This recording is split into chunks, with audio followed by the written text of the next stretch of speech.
সাম্প্রতিক সময়ে পাকিস্তানে আকস্মিক মেঘভাঙা বৃষ্টি বা ক্লাউড ব্লাস্টের কারণে সৃষ্ট ভয়াবহ বন্যায় ব্যাপক প্রাণহানির ঘটনা ঘটেছে।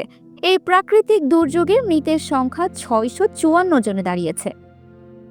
ক্লাউড ব্লাস্টকে একটি নির্দিষ্ট এলাকায় স্বল্প সময়ে অস্বাভাবিকভাবে ভারী বৃষ্টিপাত হিসাবে সংজ্ঞায়িত করা হয়েছে, যা প্রতি ঘন্টায় 100 মিলিমিটার বা তার বেশি বৃষ্টিপাত হলে ধরা হয়।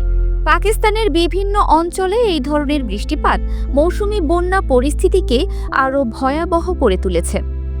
ভিডিওটি জাতীয় দুর্যোগ ব্যবস্থাপনা কর্তৃপক্ষের উদ্ধৃতি দিয়ে জানিয়েছে যে মৃতের মধ্যে পুরুষ, নারী এবং শিশু রয়েছে।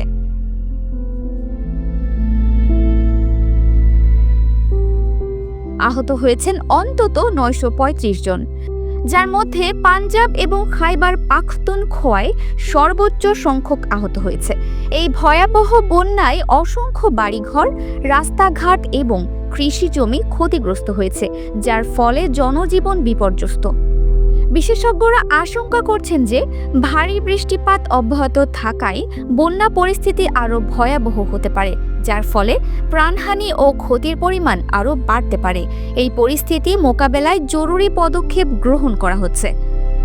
dinajpurtv.com।